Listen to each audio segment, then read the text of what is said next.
to inform you that we have arrived at the labyrinth. Please be advised that the punishment for trespassing is execution. Please be advised that electrical storms on the surface of Tartarus make departure impossible at this time.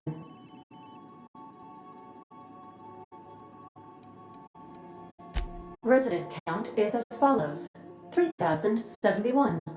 Resident deaths, including but not limited to executions, are as follows: 1,684. Resident escapes are as follows: 0. The interior can be chilly.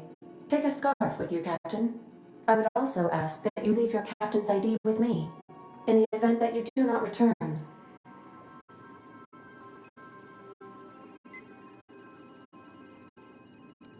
I can make the assurance that I will not leave with another captain unless you do not return within 876,541,652 hours. Oh, speak of the devil. Captain, I am receiving a transmission from the prison's docking authority now. Attention, unauthorized spacecraft. This is a maximum security installation. Your presence here is an explicit violation of UDL corporate policy.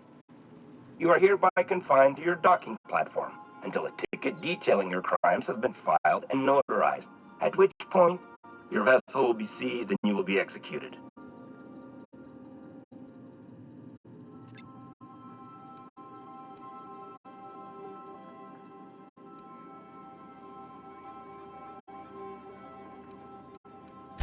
I wager it'll take a bit longer than it takes you to lose your patience and storm out of your ship looking to get shot. To be honest, that'd make my job a lot easier. You come out, we shoot you full of holes, and then everyone goes about their day worry-free. Except you. You'll be dead.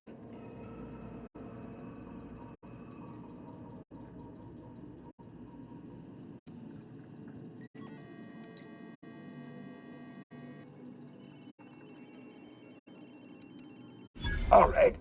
I'm feeling generous. I'm transmitting the ID of a productive, law-abiding employee so you can see what one looks like before you die. Anyway, Tartarus Docking Authority signing up. Hang on.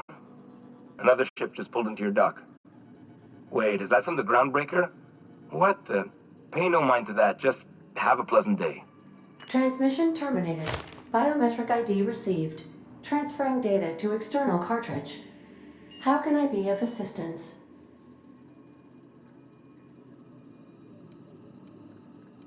I request you do not wake me if I am sleeping upon your return.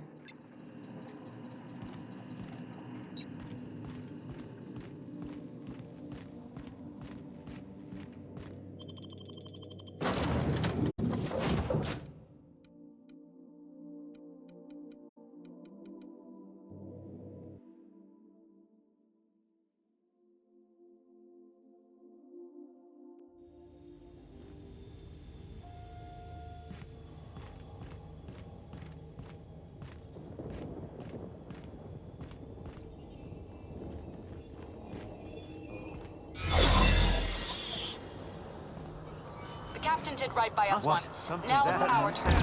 The board will never own Groundbreaker. Not while I breathe. Push on, Bardet!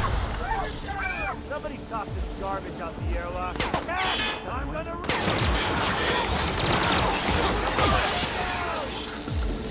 Groundbreaker doesn't...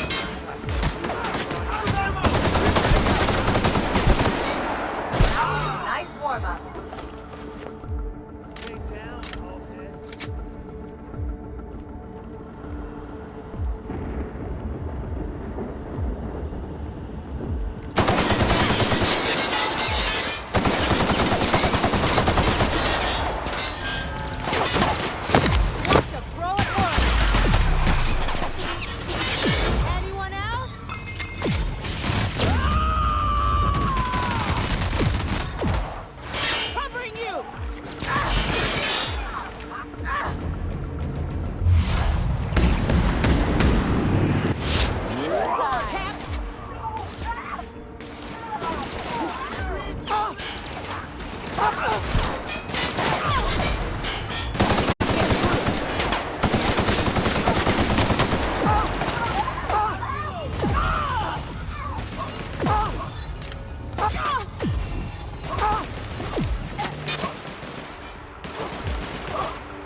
gotta admit, I'm not too keen on walking into a prison. They lock me up, I'm liable to kill everyone trying to get back out.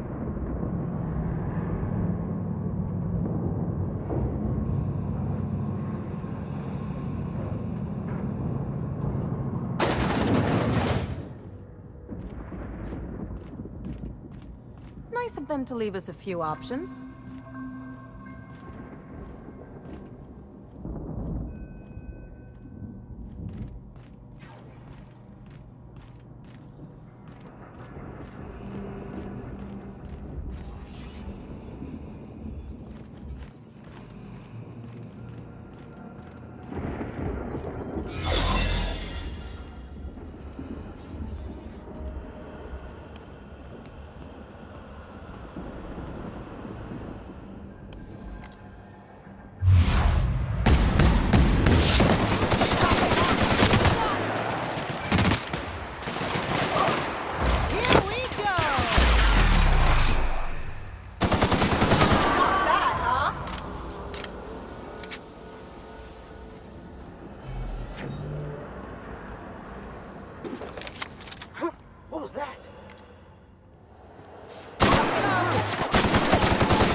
All right, MSI.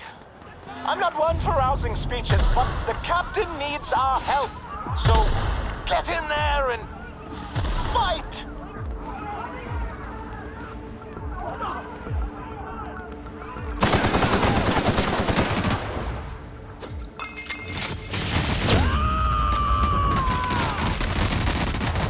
To shreds, you say?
tired of patrolling. Just go rush somebody. They'll never see us.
done. All the work you've destroyed. All the money you've cost me. Your misguided crusade has doomed Halcyon.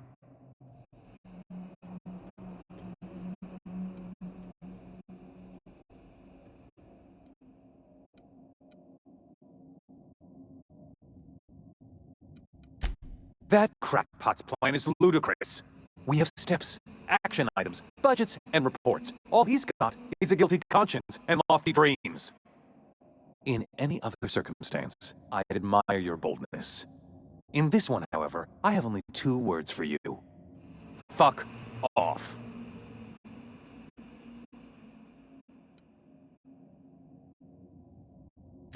Psychopathic outlaws don't deserve the time. Thankfully, you're in a prison already. Find the nearest cell and wait until I'm done here. Then I'll drag you to the executioner myself.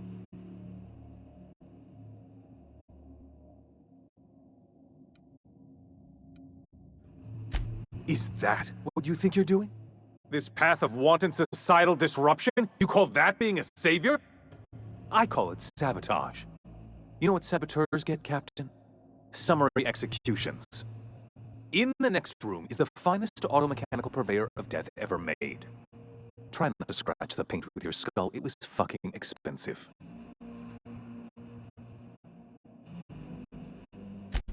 Absolutely not. Akande was always the sociable one, not me. Need I repeat the magic 2 words?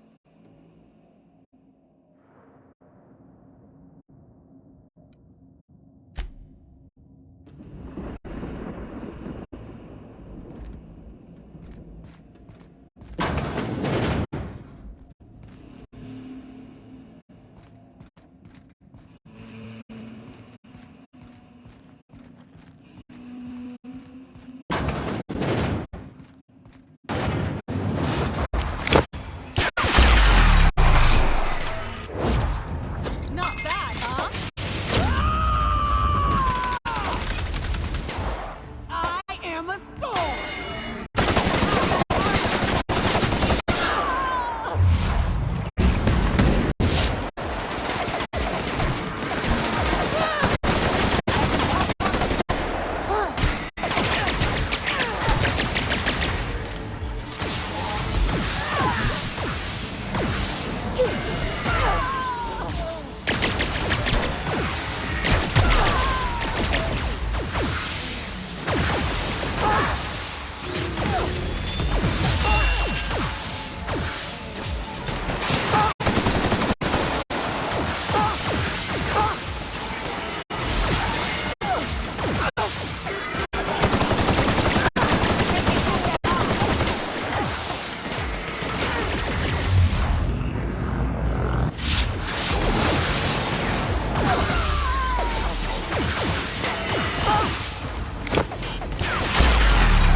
lunatic, Halcyon, after all.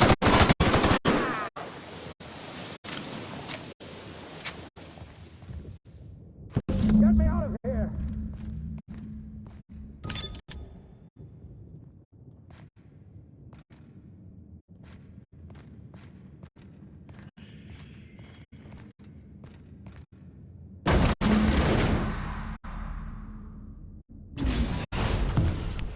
You don't know how glad I am to see you. You lunatic. You broke into the board's own fortress and killed the chairman just to rescue one doddering old man? You are absolutely out of your mind, and I can't begin to thank you enough.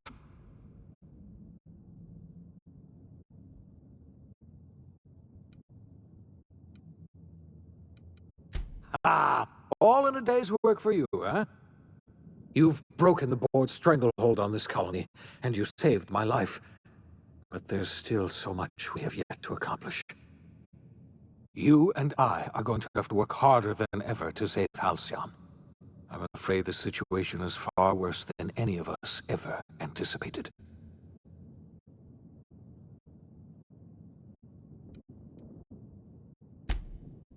Earth has gone dark. We haven't received a single message in 3 years. There's been no communication, no signals, nothing. 2 years ago, the Earth's Directorate's frigate disappeared on their way back to Earth. We don't know what they discovered when they arrived, or if they arrived at all. They haven't exactly been hands-on around here anyway. So there's one less rubber stamp to worry about. Earth is humanity's home planet, Miss Fenhill. The psychological effects of losing our original home will be devastating. So we've got to make do on our own. Seems to me that'll make us stronger in the end anyhow. You're quite right. We've got no choice but to make do on our own. We're in serious trouble, my friend. Do you know what this means for Halcyon? We can't rely on Earth for support anymore. We've been cut loose. We're entirely on our own.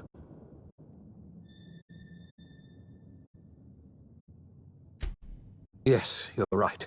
The road is long, and we haven't a moment to waste. We must begin the revival process immediately, starting with the Hope's brightest minds.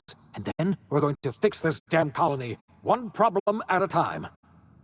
We're going to need a leader, and I can't imagine a better person for the job than you.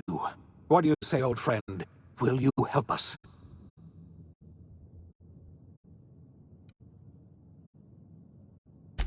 I can't tell you how glad I am to hear that. When I revived you, I thought we were going to save this colony all by ourselves, but I was wrong. We can't save Halcyon on our own. We're all going to have to pull together, somehow. We are not a colony anymore. Our last connection to Earth has been severed. I don't know if we'll survive, but we're going to have to try our best.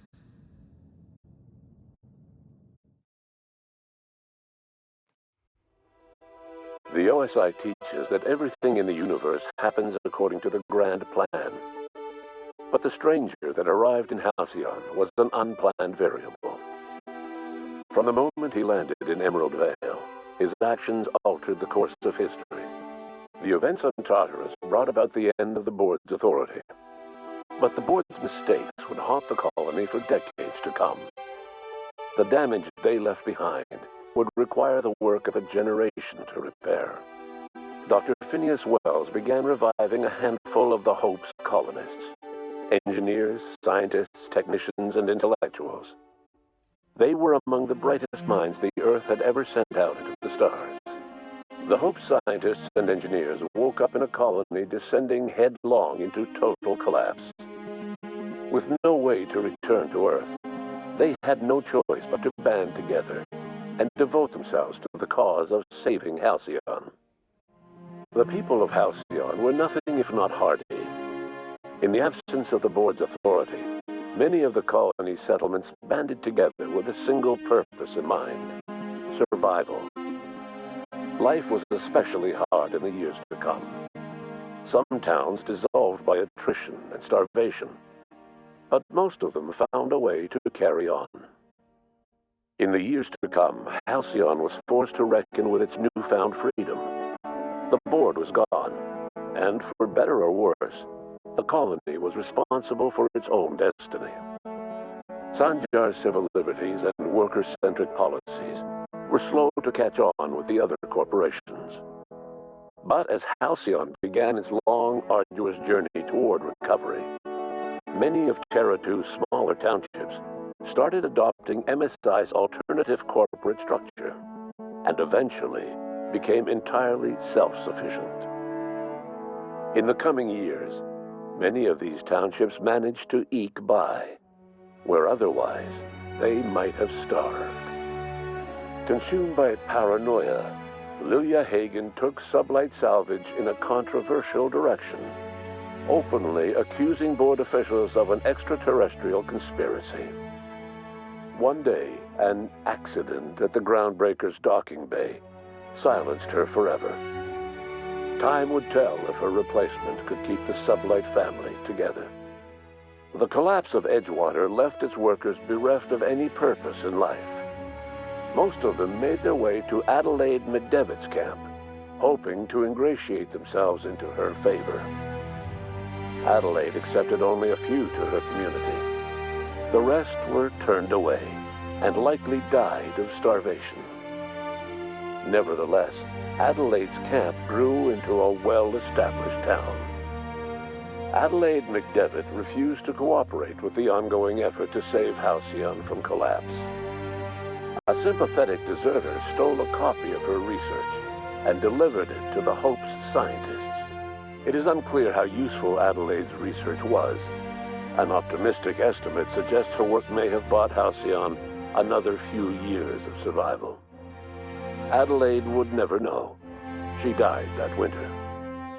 Under the leadership of Junlei Tennyson, the Groundbreaker held firm against corporate influence. The ship's mechanical stability gave Junlei the time to educate a promising generation of engineers schooled in her family's traditions.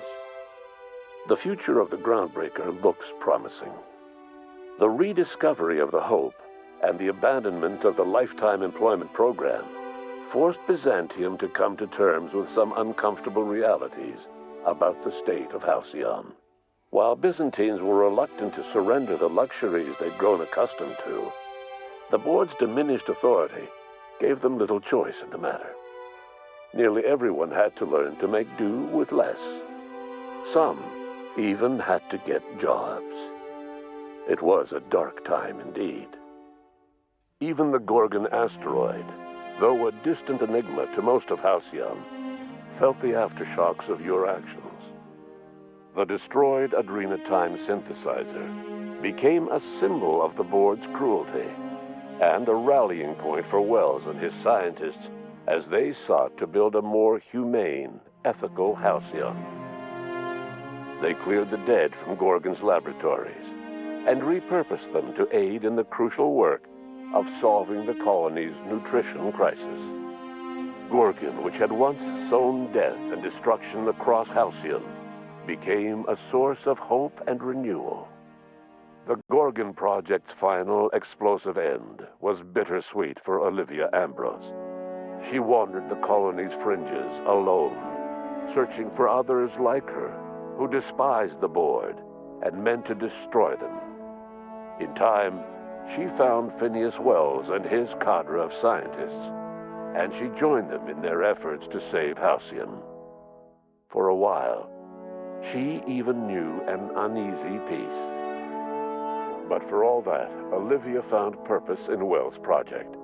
She was always haunted by the memory of her daughter, Minnie, who hadn't lived to see the better world they were building. She never did forgive herself for the horror her work had wrought on Halcyon. But she remembered fondly the daring captain who'd put an end to it at last. In spite of everything, the Gorgon asteroid remained a sobering reminder of the potential for progress and disaster in humanity's most ambitious efforts. The Rizzo's company in Halcyon dissolved after the collapse of the board. Needless to say, the launch of Spectrum Brown was indefinitely delayed. A stockpile of Spectrum Brown remains buried deep beneath the ruins of the old distillery, abandoned to time and attrition. With the dissolution of the board, Ruth Bellamy found herself without the two constants in her life: Byzantine culture and her sister Belinda. In the face of this new reality, she struggled to find a direction for her life. The colony had moved on from Halcyon Helen and would require new heroes in the years to come. And so Ruth Bellamy decided it was time to exit stage left. She quietly disappeared from public view. The dissolution of the board did not mean the dissolution of the ambitions of Cedric Kincannon, the charismatic leader of Sublight Underground. Cedric offered Slug's transportation services to the newly thawed colonists and set to work ferrying resources and food wherever they were most needed. For better or worse, Slug headgear became fashionable in the following years. As the board began to disintegrate, Spencer Woolrich found himself at a crossroads. Cling to what little stardom remained to him, or help usher Halcyon into its new future. To the surprise of many, perhaps himself most of all, Spencer chose the latter option. Having learned a variety of different skills in the many different roles played throughout his lengthy career, Spencer founded a radio serial dedicated to staying alive despite the odds. His subjects included how to survive violent encounters with only grazing wounds, dispense pithy one-liners for tense scenarios, and, of course, how to look good doing both. After a brief attempt at dating Helen as one person rather than two, which both Bertie and Helen found too strange, Bertie struck out on his own to try his hand at raising woolly cows. Many of his former Rangers teammates soon followed, accompanied by the woolly cow the team had originally plied with alcohol. The dairy farm thrived under Bertie's leadership and care. The Dairy Rangers privately believed that the woolly cows softened Bertie's temper considerably, although the only one brave enough to say this to his face was promptly headbutted. Due to the board's dissolution, many of the Prophet's old customers no longer found quite the same value in productivity seminars that they once had. With her business drying up, the Prophet chose to take her followers down a new path. Months later, salvagers on Eridanos found clues leading them to a seemingly abandoned bunker out in the wilderness. Inside, they discovered horribly mangled corpses, sacrificed to a blood-scrawled portrait of a sprat-headed deity. The Prophet was not among the bodies. Your influence shifted Ellie's perspective. She finally admitted, albeit grudgingly, that she just might need other people. Sometimes. With a steady income from the life insurance payouts, she was finally able to afford a ship of her own. She hired a small crew and flew supply missions to communities on the fringe. Some of them were even legal. Life in Halcyon was sobering for Felix Millstone. The grand revolution he dreamed of never came. There was no great awakening for the colony, no celebrations in the streets. There was only the hard, desperate work of trying to repair a broken colony. Felix never had a head for numbers, but if there was labor to be done, he was there to help. Eventually, Felix realized that the work of a revolution was done with two hands. As much as he enjoyed his adventures aboard the Unreliable, the vicar, known as Max, eventually decided that it was time to move on, to live out the life he had sought so long to create. He knew there were many in the colony who carried burdens much worse than the ones he had struggled with, and he devoted himself to easing their suffering wherever he could. He only ever took up arms again to defend the defenseless.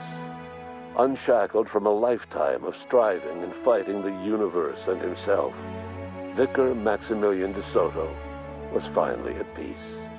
Once the matter with the Hope colonists was resolved, Junlei bashfully asked Parvati if she'd like to join her permanently on the Groundbreaker, and Parvati enthusiastically, if somewhat awkwardly, agreed. The stories of her adventures spread across the colony, and Parvati soon found herself the center of attention. Having served as the engineer of a renowned spacecraft, tramp freighters and wildcat miners sought her out by name, and in no time, she was a fixture in the Groundbreaker's mechanical ecosystem. She and Junlei were never far apart. Nyoka returned to Monarch to take another crack at making a permanent life for herself.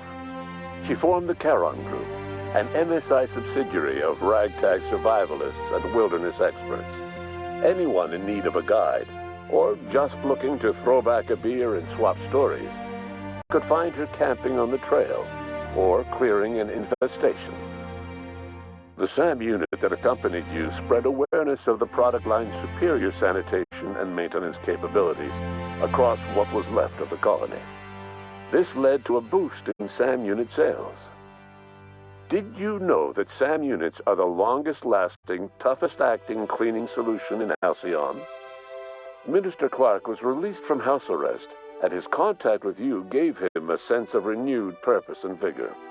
Once it became clear that no help would be coming from Earth, he threw his considerable efforts and talents into helping Halcyon manage the crisis before it. As for Dr. Phineas Wells, he spent his remaining years in his orbital lab. Though he was always haunted by the failures of his past, he was determined to make things right by building toward the future. The revival project was hard and painful work, but in the end, despite limited resources, over half the Hope's colonists were successfully revived.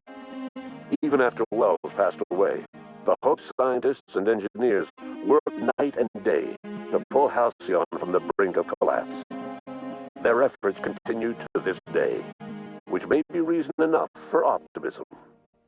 Dr. Wells laid the groundwork for the project to save the colony, but he would never live to see the fruits of his labor. He passed away a few years later. His work was carried on by the scientists and engineers he revived. Life will never be the same in Halcyon.